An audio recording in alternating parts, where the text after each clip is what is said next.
Well, hello everyone, and welcome to Hogarth's Global Astrology. Know your planets, know yourself, or know your nation, know yourself. The two are interchangeable.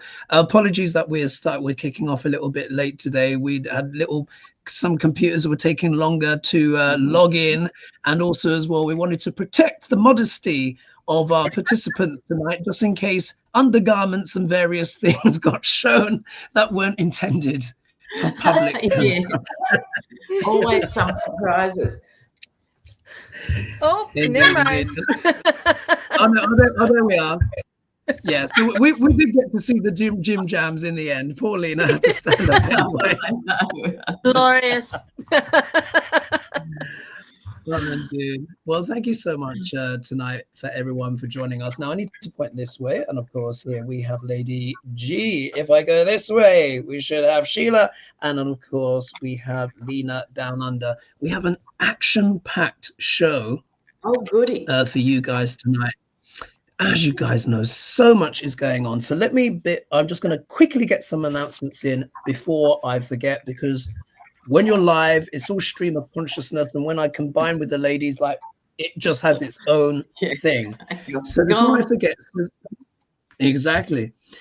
So this Friday, I'm going to be doing a new collaboration, actually, with an astrologer, with a Western astrologer this time, called Karen Schroeder. She's got a little channel which is called Little Blue Lotus Astrology, and we're going to be talking about how you find life purpose in a chart. So I'll be doing the Vedic side.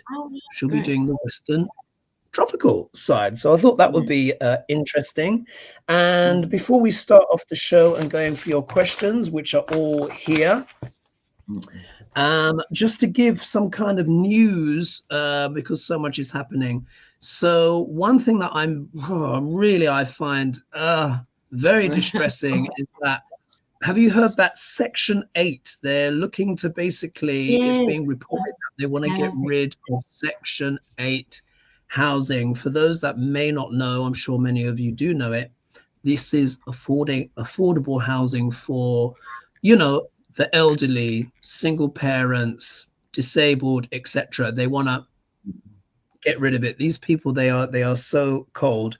One of the things that also stuck in my craw, and I think it was really worth a mention, is apparently the DNC, so of course the Democrat National Committee, basically the Democrat Party, are seeking to oust David Hogg. Have you guys heard of this? Yes. So for those who may not know, David Hogg is a very young man. He's only 25, but he's talking about trying to regenerate the Democratic Party so that they can put their best candidates forward to fight Trump and the GOP. And he was in an unpaid post as vice chair, so not getting any money. But they're saying he's being ousted because he wants to genuinely shake up the Democratic Party and have primaries. And then so, the Democrats can become more effective. But it's being said that he's being blocked and ousted. And they're saying it's to do with a tabulation error, but not many people are buying it. And something else to add as well, that Project 2025 is picking up more steam, because we've got a GOP senator I think he's called Mike Lee, that wants to introduce a bill that would make porn a federal criminal offense. And then can you imagine? And I put a note saying, I wonder what the incels will think about that. Yeah, the MAGA incel. Yes, and his GOP colleagues.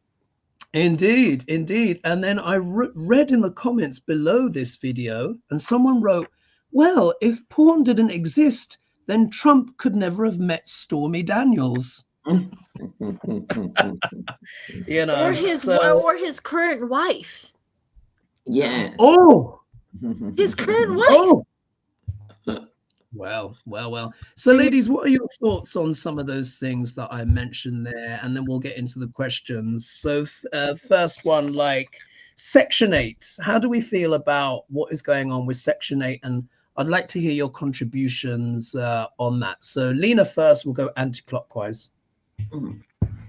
Well, it should be being extended, not rolled back, there's going to be a major housing crisis, with so many layoffs as well. So demand on housing, and it is that cruelty is the point thing, isn't it? It's just such a tiny saving, or even not a saving probably by the time they administer. It's really upsetting. That's all I'll say. It's just horrible. Indeed. Sheila, what are your thoughts on these proposed plans to cut Section 8? Right. Well, see, how they're doing it, it's not officially like they're going after Section 8. That's what's brought up, because that's the reason why nobody has heard it. But what is actually happening is they're underfunding the wait list, and they're increasing the eligibility. The threshold for eligibility is going higher. The public budget proposal, the proposal cuts HUD funding. So that's how they're going after it, as usual, right? Yes. As usual. And you're right.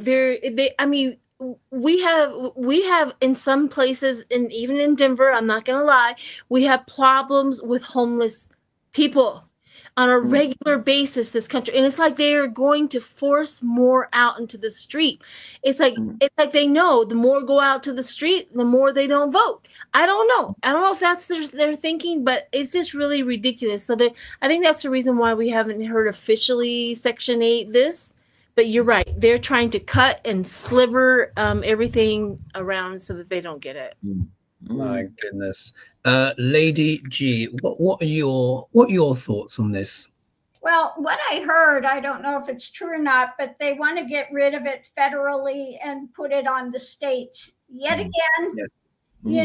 And everything they're putting on the states. FEMA, they don't want to do FEMA. They don't want to do Section 8. And then if it's a state that is, amenative to the immigrants, they want to not give them any funding. So, we're going to put it on you, and then we're going to try to restrict the money. That's his big idea, but he can't do it. It's illegal to restrict the money because it's a blue state. Wow. That's their plan. Yeah, it's horrendous as usual. Yeah, it's really, really dark. And HUD, from what I understand, stands for the Housing and Urban Development. And I've been, just because I'm wanting to look at this a bit more, I've been looking at quite a bit of independent media as well, like professionals that work in the area. And there's one guy, which this is his speciality. He said he's going to go out of business because of these cuts. So I'm learning more on that one.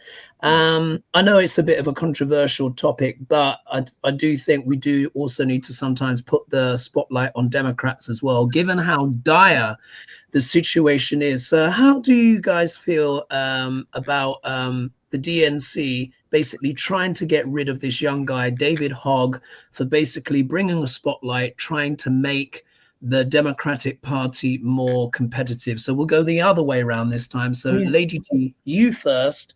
What are your thoughts on that? Then Sheila, then Lena. Yeah, well, Hogg is very, very interactive with everything. Remember, he's one of the kids that was in that mass school shooting. And he's the one. He's the one that, our favorite MTG, the Toxic Green, was following him down the street. Wow. Following him down the street, just being horrid. So, that's him. So, I'm sure he wants to get things more progressive, but I think it's a little overboard what he's doing, Okay, fascinating. Sheila, what are your thoughts? Well, I was just reading about it because I haven't heard much about him anymore, because it kind of goes silent on a regular basis around here. But they're really concerned about his neutrality. What happens when you cater to one side or the other, or try to stay as neutral as possible? Voices get lost. And that's what they're trying to get him to understand, is either you come here or you stay there, but being here is a dangerous, lost voice. And I think that, it's obvious because we don't have a third party really in this country. The third party gets their voices get lost. And I think that they're like telling them, you have a good platform, you have a good this, you have a good conversation, but they're not overly, his efforts and his reform in the party is engaging younger voters, but the resistance and he's like getting mixed up, I think. And he's probably just really pissed off at what MTG did, and he's probably trying to catch as many of that. So Lena, what are your thoughts on this? Well, yes, in the sense of I'm more supportive of him. He's still young, and he's going to say and do things, that ruffle feathers. And one of the things he did say, we've got to basically energize the Democratic Party because too many are asleep at the wheel, was the phrase. That's what they're reacting to, right? The old guard being told by the young guard they're asleep at the wheel. So I think it's what the Dems actually need, and it's not comfortable and it's not always easy to hear.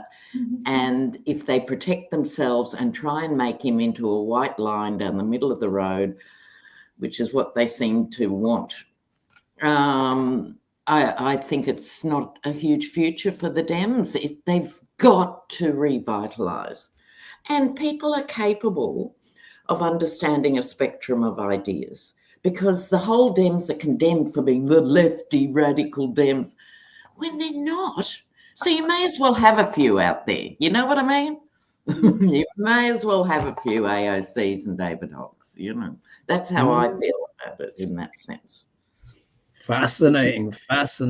Well, I'm sure these themes will emerge as we go along, and then we'll start off with the show. There is a fascinating question that came in that I want to answer, which is really very different to what we've been discussing now, but I just want to share some of the comments that people have made so far. This is an interesting one here. Lorraine says, good evening, please read on what is the big event coming that has the richest people building underground bunkers and underground cities. What is coming? Are we safe? Well, a lot of that is to do with, they know climate change is real and genuine, and basically they're trying to just kind of sort of like save themselves in a way. It's multi-layered. We probably have to maybe do something, another show about that. Especially as, is it Naomi Klein did an op-ed in The Guardian with someone else recently, absolutely fascinating, talking about, what is it, disaster fascism. So I think that's something people need to know about. Catherine says, I used to live in Salt Lake City, Utah, and it was rough. Kaylee says, that's the same with Medicaid. They say they are reforming it, but it's all to make it harder. Yeah. Irish says, in Indiana, it is a crime to be homeless, we are told. Wow. Yeah. Punishing the poor. Astonishing. Julia says they want to do away with safety net programs to fund tax cuts for the ultra rich. Yes. Patricia says, I live in Section 8 housing. So that's very, very real for Patricia, obviously. And it was Tarot Farm. Okay, that's someone leaving some interesting stuff there. Thank you as well to Foggy and Kathleen. Thank you, Foggy. And Kathleen's just become a member. The Dems will lose the young vote if they stand their ground and ostracize the progressives. So, very, very interesting, isn't it? And the rents keep going up, says Foxy, and they are out of the price range of many. So it's a complex issue, isn't it, folks? Very, very complex, and we'll have to see how it plays out. It could also answer that original question of why are the uber wealthy building bunkers and things. They're out of their way to create a Hunger Games scenario on the streets from people who would otherwise be law-abiding citizens who just want and need and deserve a rent subsidy. Yeah. If you think of it all together with what they're doing. Oh, indeed. It's monstrous. Yeah, and there definitely needs to be more pushback. So in light of what is coming up, folks, so we've got questions on youth leaving the EU and the UK. We've got news on the PKK standing down in Turkey. What's this? Elon Musk in Saudi Arabia, Netanyahu on Trump, the Qatar plane, of course, we have to talk about. And we've also got a question on Kamala Harris as well. So, you know, we've not spoken so much about her. All right, now this is really interesting. This is coming from Cheryl Renee. She says, love and light to you, Hoagie, and your winsome witches of wisdom. Oh, someone write it down, please. She comes out with these brilliant ones. Now, this is really, really interesting. And she says this. In 325 AD, during the Council of Nicaea, Emperor Constantine decreed that the ascended Master Jesus Christ was God. Why did he do that? Now, fascinating. It just so happens that I have just watched a documentary on this precise subject matter from two sources. One which was talking about the emperors of Rome, and the other one has, I don't know if you guys have heard of her. She's called Dr. Bettany Hughes, British professor of antiquity. With the boobs. She's the Nigella Lawson of the ancient world. Of archaeology. Very booby, very, very lovely, very intelligent. And in essence, the reason why Constantine said he embraced Christianity, because, you know, a lot of Christians were being tortured and burned. And what he admired was their courage, their willingness to die horrific deaths for their faith. And he's like, there has to be something to this. Anyway, apparently he had a dream one night of a flaming, blazing cross up in the sky in his imagination. And it said, under this sign, you shall conquer. Right. And he changed. He decided to endorse Christianity because he sensed that it was the future. And it was politically expedient as well, but he genuinely did become a person of the faith. But I found the timing fascinating because round about 325 AD, that's when we were going from the age of Aries into Pisces. And we're now going from Pisces into Aquarius. So epoch changing time. So I just thought that would be interesting. All right. Right, we're going to do a one card pull on this. Maureen Pemberton says, hi Hogarth, Lady G, Lena and Sheila. Wednesday night is always my favorite night. My question, will the focus of economic growth and development be moved towards the East and the global South in the coming years? As we see a decline in the birth rates, etc., and aging populations and high living costs in the West, will we see better living and political standards in the developing world? There are reports of young Westerners migrating outside of the UK and Europe for a better life and better opportunities. So basically, what is the future and what is part of the energy of making young people from the West, move and look for opportunities? I think let's have that as a full card. Where's my cards? So we do a full card pull, and then we've got some one card pulls in there as well. This one's a full? Yeah, let's do a pull on this one. I just want to see what cards come out because it's a big question. Yeah.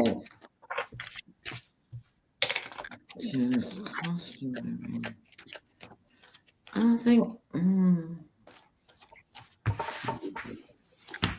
opportunities. Oh, bless.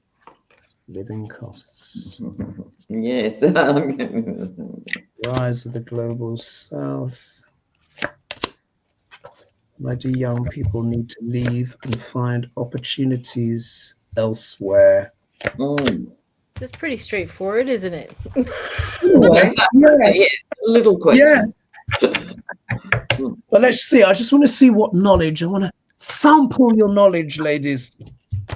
Oh, wow. Yeah. My first card. Wow. Who's ready to go first? I can, if you like. Go for it, Lena. So young people are at a crossroads, generally. And there are a lot of videos out now about young Americans leaving, and not so young Americans leaving stateside, so it's becoming a momentum. Before, by and large, Americans didn't emigrate in significant numbers, outside of working in active service or other things. So this is a big change. They're feeling ripped off and disassociated from the American dream. And this all dovetails back into what we were saying about affordable housing. It's the same in Australia. It is so expensive to pay rent or to service a mortgage. It's outrageous, right? So they're feeling ripped off and ripped away as well from the social contract. Each generation was supposed to be doing a little bit better, now things are going backwards. They're moving for opportunities. The Ten of Pentacles, they're moving for economic reasons. It's ironic, isn't it? You've got the southern border with people desperate to improve their economic situation, and you've got young Americans going the other way. And they're quite clear about it now. I think many of them, there's a clarity with this Ace of Swords. They realise if they're going to do it, better do it now. And in terms of the global south, that is where they're looking. You don't want to go from one expensive country to another expensive country. It makes no sense. They're not moving to Sweden. They're moving to Brazil and Southeast Asia and stuff. So, yeah, interesting. Wow. Sheila, what cards do you have? The youth. Why are they looking to move, to leave the West, either America or Europe or England, Britain? So I got out my what is the vibe, and then I used other ones. But first of all, they're reaping the consequences of their parents and their bad decisions and their misfortunes and their missed signals. They're reaping the consequences of that. And I got the Hierophant of that. Like the Hierophant is telling them to get a higher education and not have to reap the consequences of the old people's decisions. And then they get debt. Yes, they're. It's like always. If you have horrible parents, the children always pick up the tab of the consequences, right? That's what they're feeling, is picking up the tab of the consequences. And so I got laughter, and I'm like happiness. Well, of course they're looking for joy and happiness, but what they're experiencing is the Ten of Swords, is the defeat and the betrayal and the collapse. They are trying. They're like, we have to get higher. They have a plan now. We're going to get a higher education. I'm tired of reaping the consequences. I want joy and happiness. We're not getting that, what they're promised. And I got the masculine energy, and then I got the feminine Queen of energy. They are trying to find good partners. They're passionate. They're determined. The authority, the discipline, the father figures. They're not finding them. They're not finding the partners that everybody has said. That's what I got, was like they're really trying to partner up and be better. But here's the thing about the young generation is they came in with a spirituality that we didn't. I didn't. I didn't come in with a spirituality, but they are. So they know about healing. They know about self-care. They know about, we're going to take us and we're going to go do something better, because they needed the Knight of Pentacles. They need to go get practical. They need to get patience, and they need to get committed. So they're leaving literally because they're tired of reaping the consequences of other people's actions, and they're going to go create their own actions, and they believe that they're doing it better, and they're going to create healing versus destruction. That's why they're leaving, because they can't do about fascinating cards. Thank you. Lady G, what do your cards say? Well, the reading's about the knowledge that they're getting when it comes to the long-term aspects for life. The energy coming into it is, just too many obstacles when it comes to trying to build something of substance. Mm. And so what's going on now, they're feeling things are being cut when it comes to their opportunities, etc. So they're looking at the Chariot moving, going somewhere else, because the challenge is this is really dicey. It's a gamble with just trying to get things in balance, temperance, balancing, making it so they can do something. Potential outcome is that they're having conversations about the long term. And so they're looking at taking action to get to a better place for them emotionally, and something that feels more democratic than what we're having here now. Oh, wow. They're moving in the same direction, the cards, aren't they? Yeah, fascinating cards, ladies. And one thing I would add, as you know, from time to time I go on these nomad cruises. So, these sort of like youngish group of people who basically work from their laptops.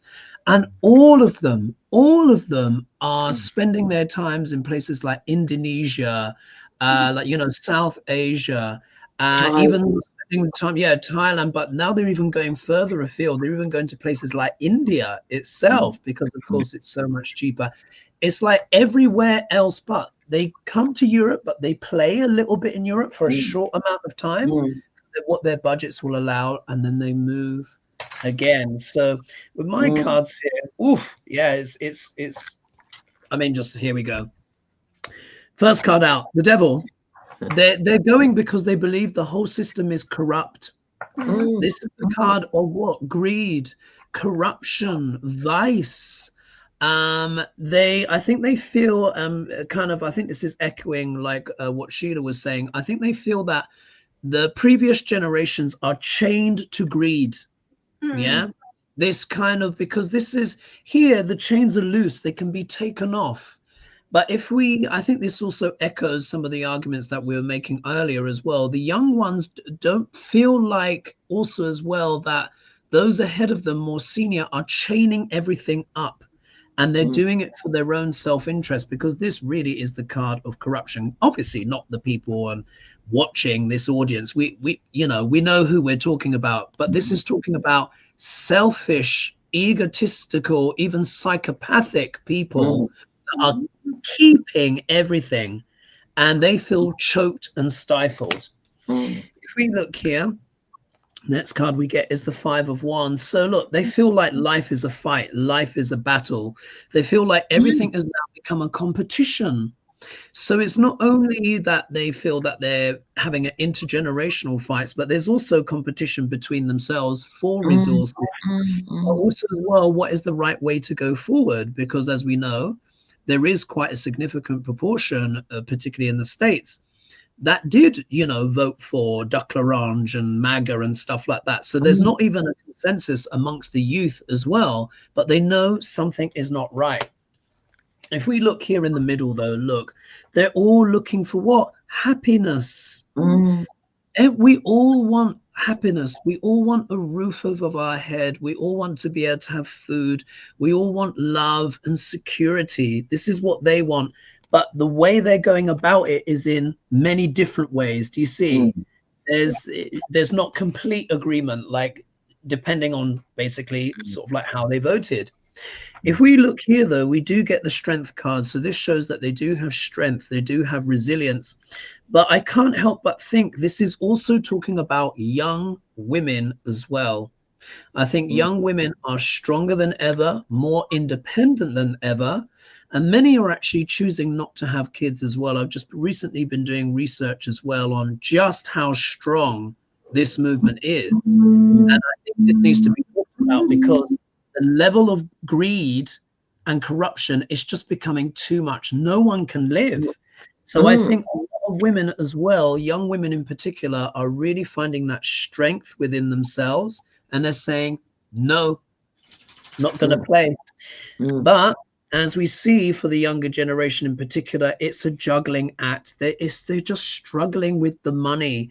I've been seeing so many TikToks and so many YouTubes of young people being laid off, not having enough money. Oh my God, I have to live in my car. So I think this is a big part of it. So when we dovetail the two, they feel that there are people, their seniors, that are greedy and corrupt, which is making their life more precarious. This is the precarious card. And I think that's why they're going.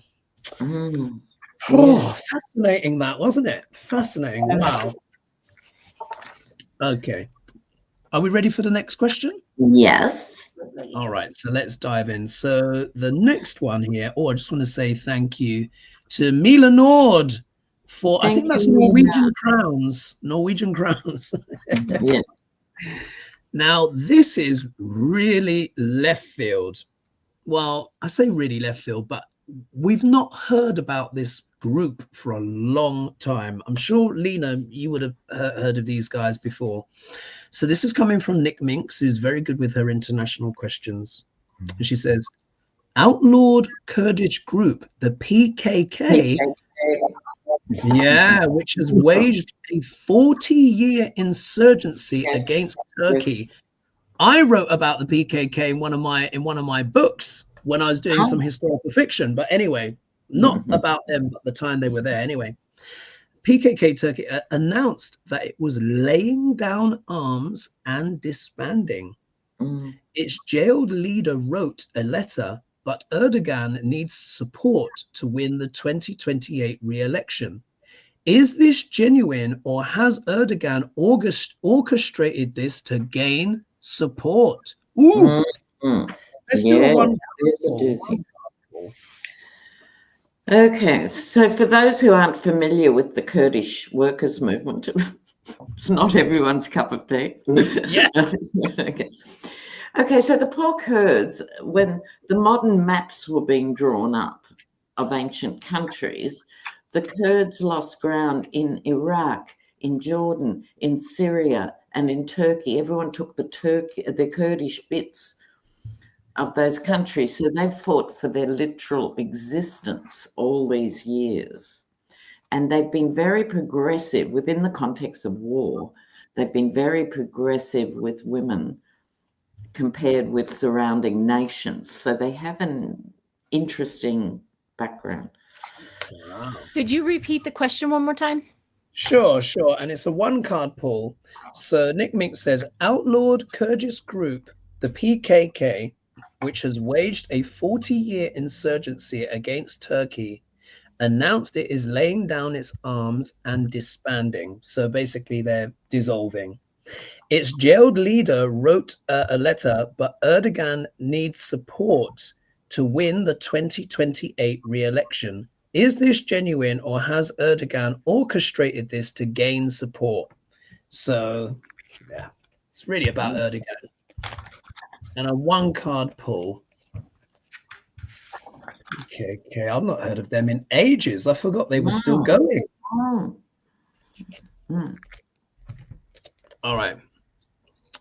After three. 1, 2, 3. Oh, all right. So, Lena, how do you interpret your card? All right. Well, this, if you can see the figure pulling a very heavy load. So I think this is resting heavily on the hearts of the Kurdish people. But I suspect it is real. I haven't read the background information recently on this.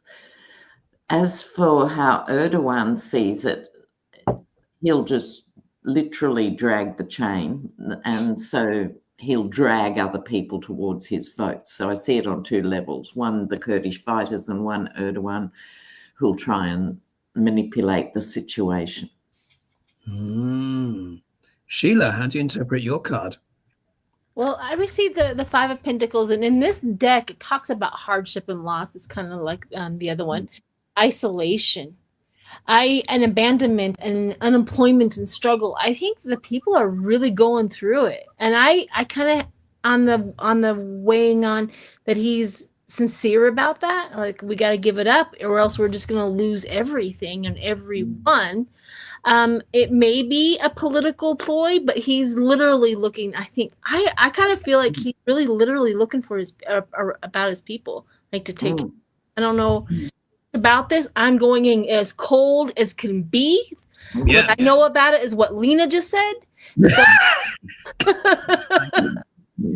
well, I just have that feeling that he really has a genuine love for his people, and he doesn't lose any more of them. And they're kind of like giving the fight up, regrouping, licking their wounds, and probably maybe coalescing behind the scenes and trying to get strong again. I'm not sure. So that's what I got. That's a great read. Great read. Lady G, how do you interpret your card? Well, I got the card caught. So it just feels to me like he's between a rock and a hard place, and figuring out what he can put out. Yeah, I agree. Look, Four of Pentacles, I just think, like, when you put it all together, I think this person, you know, leading the insurrection of the PKK was just like, you know what, this burden's too much. Too much to carry, like with Lena's card, trying to pull the truck and pull the thing, and then like with what you said, Sheila and Lady G, and this one here is, look, trying to preserve. The Four of Pentacles is trying to preserve the little that you have. So it's kind of like, you know what, maybe we give up this fight, lick our wounds, come back another day, but at this stage it's too much. So for me, I'm getting almost a vibe of almost sacrifice for maybe greater good, so not to lose everything. Because the question becomes, how do you maintain a cultural identity when you don't have land? Yeah. Which is what the Palestinians are facing as well in the diaspora. How do you hold on to that identity without land? Yeah. Gosh. Oh, wow. Such interesting cards that have been coming up, isn't it? Are we ready for the next question? Yes. Yeah. Brilliant. And there's over 2,000 of you have joined us so far, so much appreciated. Thanks for joining us here.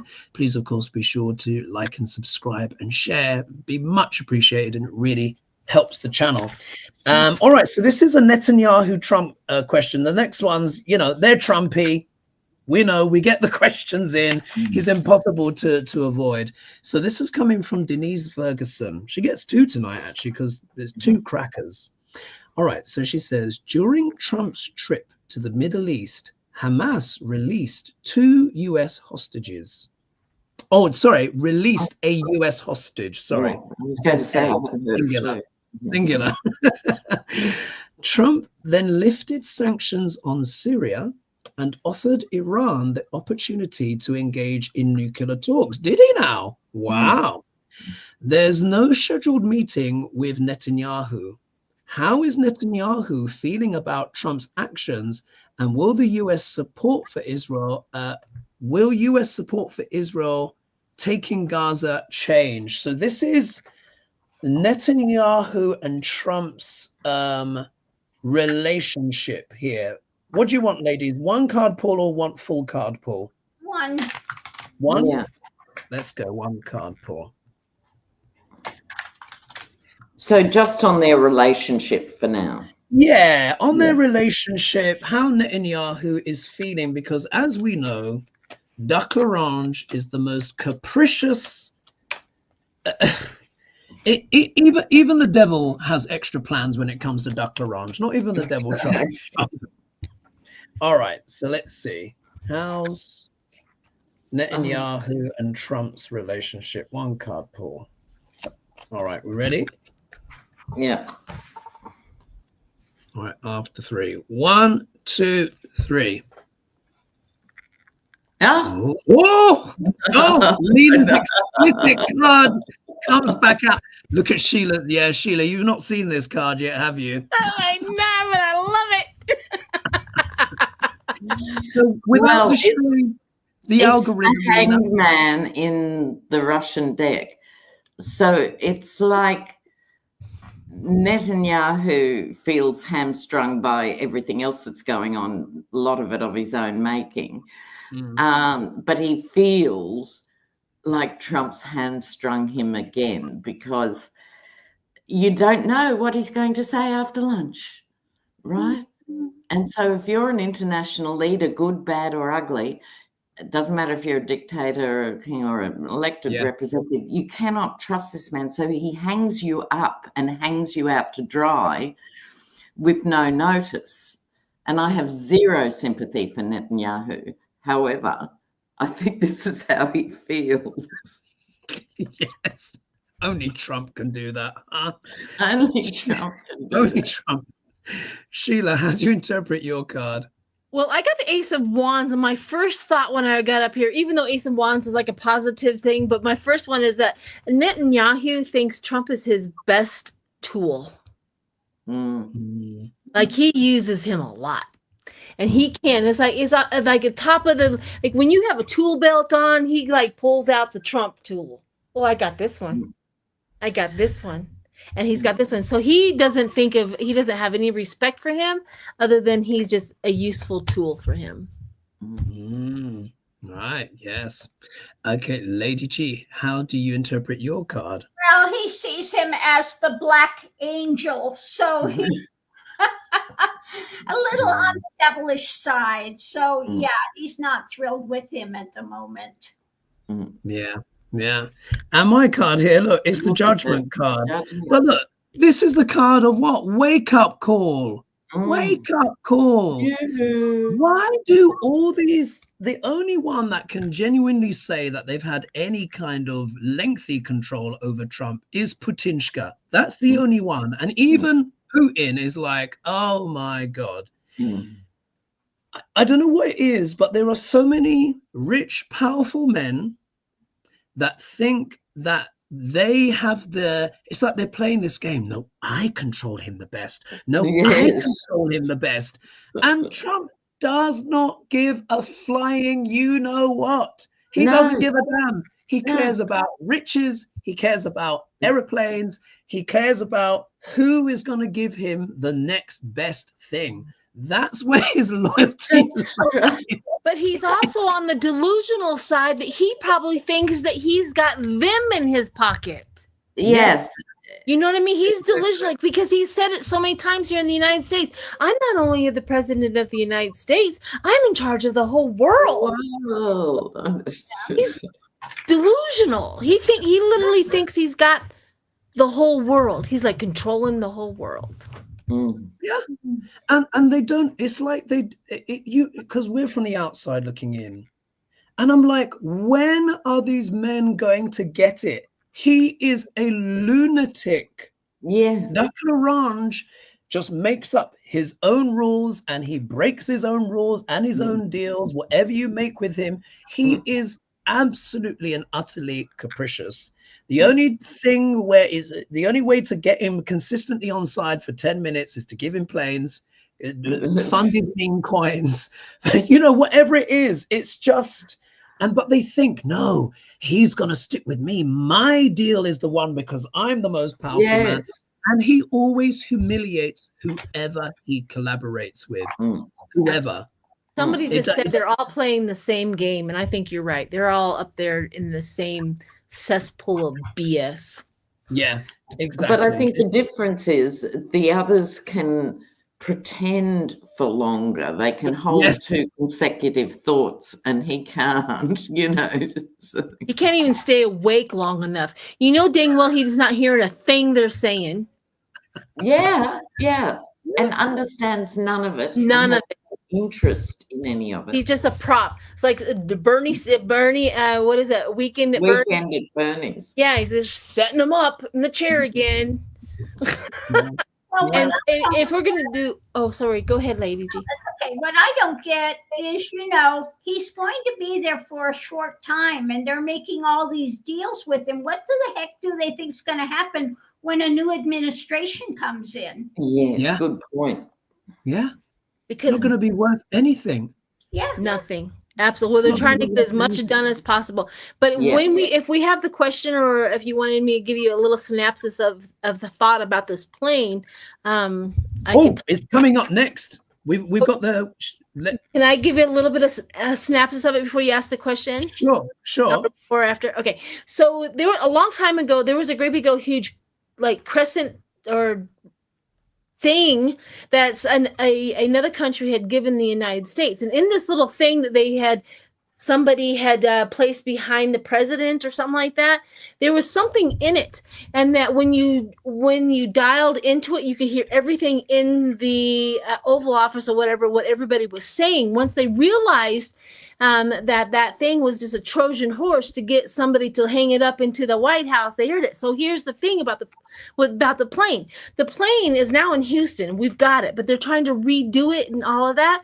It's going to take $390 million to redo this plane in order to make sure that whoever gave it to us is not tracking what our president is doing, hearing what he is saying. It's just another Trojan horse. And we just read on today that we have a feeling that what he's trying to do is hurry it up, get me in the plane without being protected. Our country is in so much danger. Syria is not to be trusted. Where's Qatar? Qatar. They're not to be trusted. So dang well this it's all it is like a tracking device, I think. But I don't know if that may be a question we can ask or whatever. But that's the next question. Okay. Yeah, fascinating. But yeah, I think you're right. But let's pull on this and let's see what comes up in the cards. Let's do a one card pull on this, because we know the one cards can answer very complex things. So Denise Fergus again, she says, Qatar is gifting Trump a 400 million luxury airliner, which I think they're calling the Flying Palace.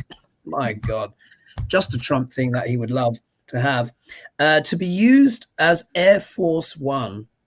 Will Trump keep the plane, or will Congress intervene based on the foreign emoluments clause in the US Constitution? So one card pull, will basically Trump get to keep the plane? Will he get to keep the plane? Well, here's the thing about it is I want to know, why does he get to keep the plane when it's our tax dollars who are revamping that dang thing so he can fly in it? They're giving us a $400 million plane that we have to spend $390 to redo to make it safe for our president to fly in. I don't even see how they can do that, because it's got to be fitted where it can be refueled in the sky, and then all of these other major things. Which they say it's going to take 2 years. Yeah, it would take years to redo. And if it doesn't, then we know that it wasn't done properly. Right. Yeah, indeed. All right. Well, let's see what the cards bring out. All right. Here we go. After 3. 1, 2, 3. Oh, all right. So, Lena, how do you interpret your card? This is a tightrope walk, which I think sums it up, because on the one hand, you've got, Trump going, yeah, big plane, I want gold plane, in the most simplistic way. And as Sheila was outlining, all the complexities with it. And in the comments, Grace was saying the last plane sent to us from Saudi took down 2 towers. Look, people have very short memories in terms of, but I'm also gathering why it's such a tightrope. The GOP aren't happy about this either. No. This does not actually rock MAGA world with glee either. Yeah. Particularly with what's happening with Boeing and stuff. So this is a tightrope. There's a lot of tension around this question, as opposed to, just a gorgeous plane. It's more than that. Wow.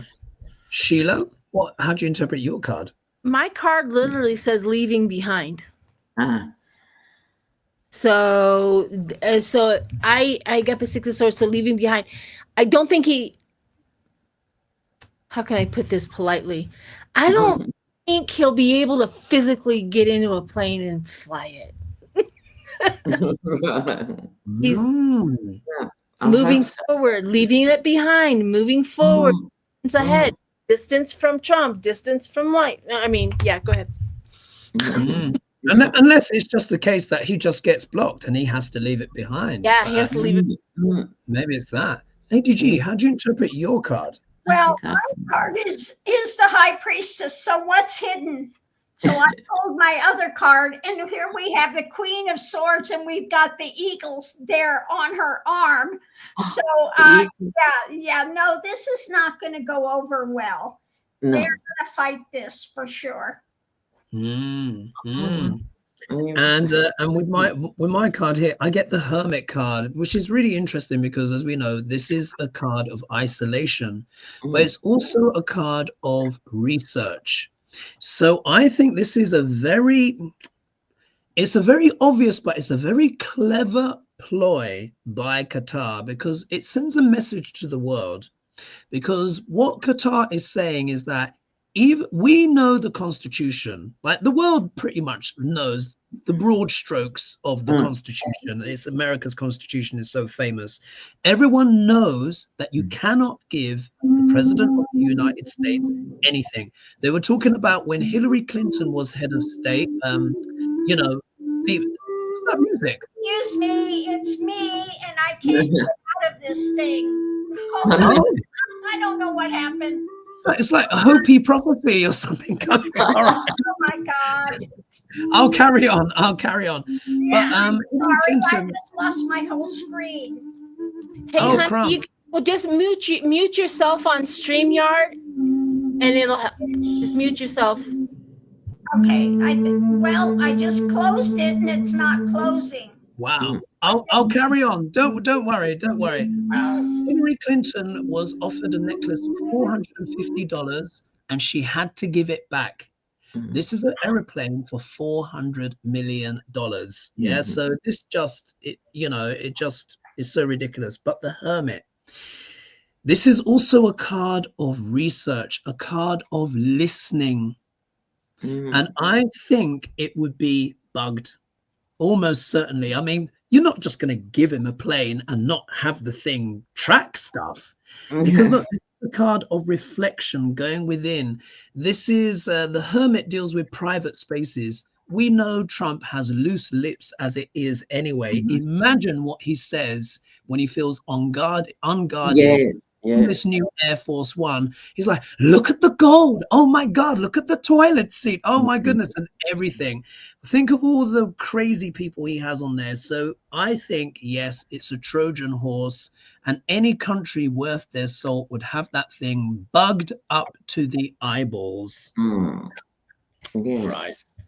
Yeah, all they have to do is literally stick one of those little voice things within the plane of the bones of the plane, and it's done.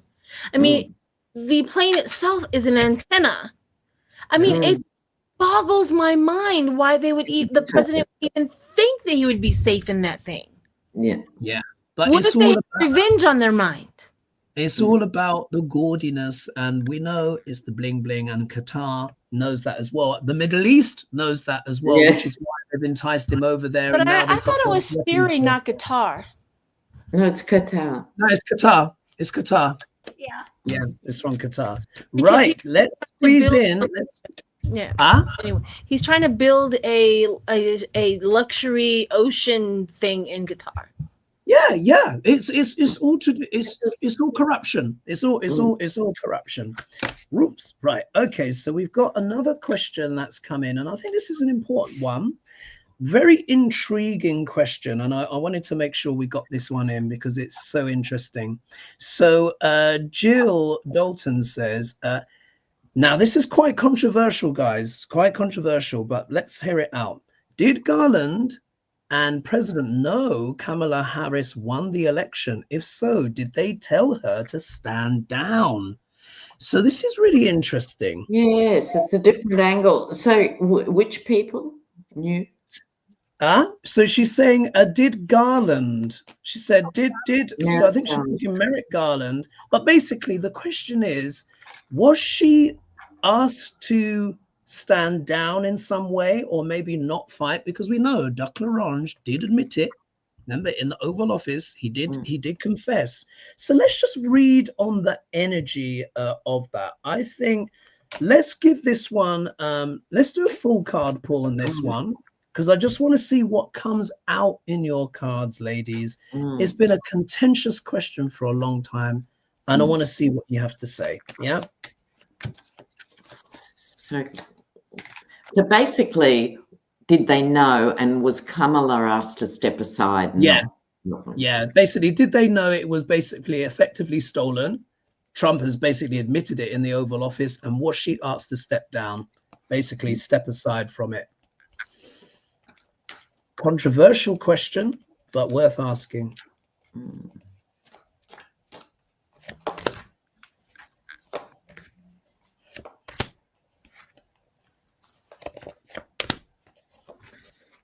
Oh, wow.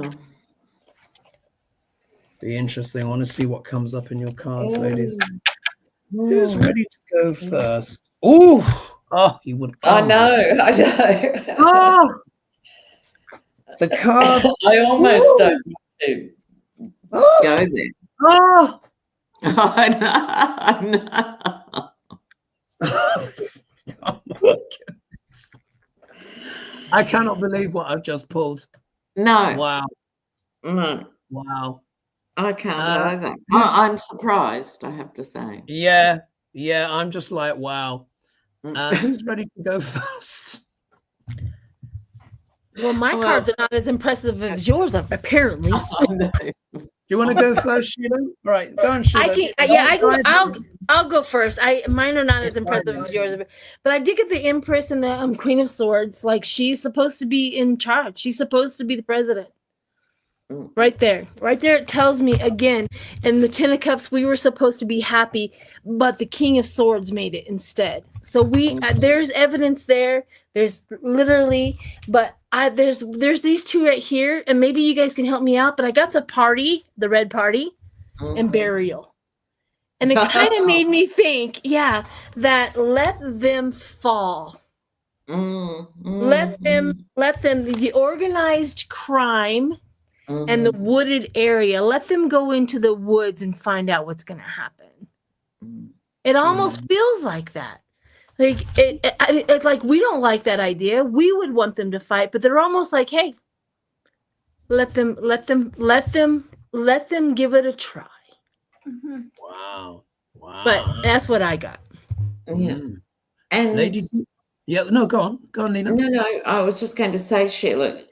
So you got the feeling that was coming from the top. Yeah. I don't know if she was told that. I think she was making her own decisions. And I think she probably listened to everybody's opinion and then made her own decision. But I don't think anybody says you need to do this or you should do that. They just gave her all of the information. But I do believe that she took the outer space option. Wow. Lady G made her own decision. Sure. Lady G, what do you have? Well, there was a mask, so things weren't straightforward when it came to the action, the fight, the action. And the energy coming into it was the contract with democracy. So what's going on now is for the long term, and she's got more things to come still for the long term. But the challenge was the lies, the deceit, and overturning what took place. So the potential outcome was the cut when it comes to the bridge and the new cup of a tower moment. So, it was the decision just not to buck the tide. Her time is still coming, and just let them fall. Let them implode. Wow. Fascinating. Lena, there's a thing about greed. You can greed. The reason why it's called greed and why it's a problem is because they can never ever get enough, and they're going to get to that sick point. They're going to get that into that imploding part. Lena, how do you interpret your cards? What do you have? Right. Well, they're not spectacular cards in themselves. It's the story which backs up what you guys were just saying. Now, here's the behind the scenes working combination. I think this literally represents vote counting and people, you know, talking about the result. It's quite concrete in a way. I think they went to Kamala and they said, look, you've probably got a legal thing you can do for a recount, but we really don't want you to do that because MAGA's so volatile. It could, I think she was threatened with, if you go ahead, there could be civil war. I think that's the conversation they had, which I don't think would have actually been the case, and now we won't know. But the point is, they pulled on her emotional heartstrings as opposed to her legal instincts and her political instincts. They pulled the big emotional thing. So where did that leave her? Not being able to follow it up and reject it, and feeling like her hands were tied. This is bigger than me. It's selfish if I go ahead with this legal challenge. For the first time since the election, I sort of understand it. I've been very cranky with the Dems for not, you know, doing more on the night in the first 3 weeks. This sort of explains it. And like you were all saying, let the false message go ahead, because that will ultimately be the burden that brings them down. Gosh. Oh, okay. I knew it's a big question. That's why we had to do a full card pull on it. I just want to say some thank yous and acknowledgements as well. So I want to say thank you, Kathleen. 47 will try to indicate which source to bring all his gifts to purgatory. So, but thanks for your donation. All right, the cards that I've got. Here we go. So just in case we weren't sure, look at this. 7 of Swords, the card of theft. Literally the card of theft, of cheating. And as you guys know, I always say that Duck L'Orange always confesses to his crimes. What I find astonishing is that he sits there in the Oval Office and basically says, yeah, we got Elon to kind of help out with things. Now, was it the twisting of the voting machines? I'm not sure. I think it's the combination of gerrymandering and putting money and bribery and all the shenanigans. But the point is, Trump admitted it in the Oval Office and nothing happened. Nothing. It just went, we didn't hear that. And he's like, oh, I get to host the Olympics and the World Cup anyway. So here we literally see the card of theft. But let's not forget as well, it's not just about theft. It's about weakening the camp. Yeah. They didn't have to steal every vote. They just had to steal enough. Yeah, because there's still 2 swords left behind. It had to look, you know, close enough. Do you know what I mean? For there to be that little bit of question of doubt. And the polls as well were showing that it was close as well. Like I said, Trump never had to win. It just had to be close. Yeah. But anyway, if we look here, look at this card. Four of Swords, I associate this particularly in politics with career-ending stuff, bringing something to an end. This was a lot about ending Kamala. It was a lot about ending the Democrats, and it was, but also as well, this theft in a way, in itself has been put to bed, silenced, not talked about. When there was a lot of stuff that people were asking, you know how quiet the media was? Did you notice how quiet legacy media was? They were like, no, don't want to go there, don't want to go there. It was just silenced, yeah, as if it were dead. Why? And in whose benefit? Look, the Emperor, Duck L'Orange. But this isn't just Duck L'Orange. This can also talk about some of the toxic masculinity, because unfortunately it is the shadow of this card. This talks about those that see themselves as emperors, the oligarchy, the people that put so much money behind Trump's campaign. Yeah, it's a lot of it's to do with them. And just in case we weren't sure, Look, the Ten of Pentacles, which is the card that we always get for the GOP. But this is about legacy. There are a lot of people that were very invested in Kamala losing because it would have affected their legacy, their stake, how they wanted to see the future play out. Yeah, this is also talking about the establishment. There is also an argument as well. There may be some establishment figures, even within the Democrat Party, believe it or not, that were also like, oh, you better not push this. Yeah, better not push this. I think she got, like with Lena, like with who, I don't know who got the justice card. Me. Yeah, right. Yeah. So you, Lena, what was Kamala? She used to be, you know, top justice lawyer. I think she knew that she probably had a case. And I think there's argument to say she got talked out of it. And then when you look at the outcome card, why? The money.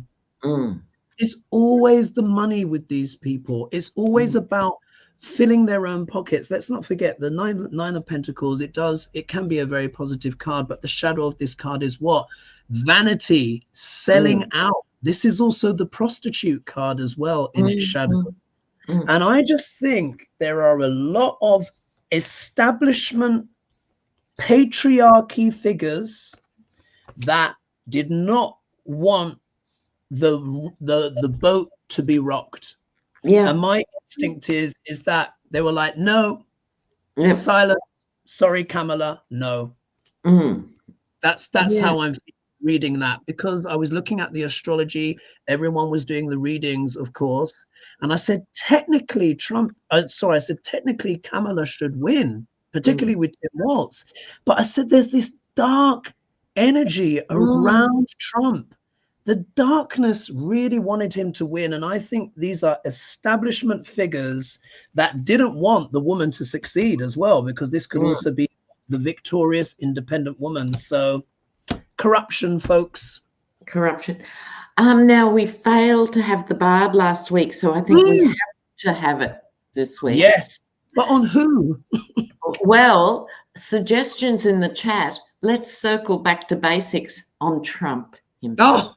Oh, all right. So why not? So I think, Lena, it's going to be your turn now, because I think Lady G did the one before. So this is the Bard on Duck L'Orange, and then we'll close there because we're quite over. So you know the routine. Tell me when to stop. Right. Ready, stop. All right. This is the Bard on on Duck L'Orange. Okay. So this is from Timon of Athens. This is what the Bard has to say about Duck L'Orange. Most smiling, smooth, detested parasites, courteous destroyers, affable wolves, meek bears. Oh, ouch. Oh, doesn't that just sum up the whole shtick, not only of Trump, but everyone around him? Most smiling, smooth, detested parasites, courteous destroyers. Yeah. They coach their language in rationale, but it's all about destruction. Affable wolves, meek bears. You see? Wolves and meek bears. Oh, God. Wow, there we are. Yes. Oh, that was epic. Timon of Athens. Well, we've gone way over, but I think it was worth it, wasn't it? We really had to dig into that, and I hope this exorcises for a lot of people watching a lot of the thoughts and feelings that we've had around the election and really what has transpired with time. I feel like those cards really did actually begin to really get to the bottom of things, and I think there has been a lot of corporate, shall we say, legacy people that really wanted the result to go a certain way and stay that way, and they silenced dissent. That's the sense that I got. But anyway, we'll leave it there. It was. The ladies almost in silence, aren't they? But we'll leave it there. We'll leave it there. Thank you so much. So everyone. Intense. Yeah, very guys, intense. Thank you for your questions too. Yeah. Thank you so much, and thank you for your donations as well. Yeah. And please be sure to like and subscribe and share, because it really helps the channel. But intense, but that's how it is sometimes, folks. We will see you next week. So big love and bye-bye for now. Ciao, ciao.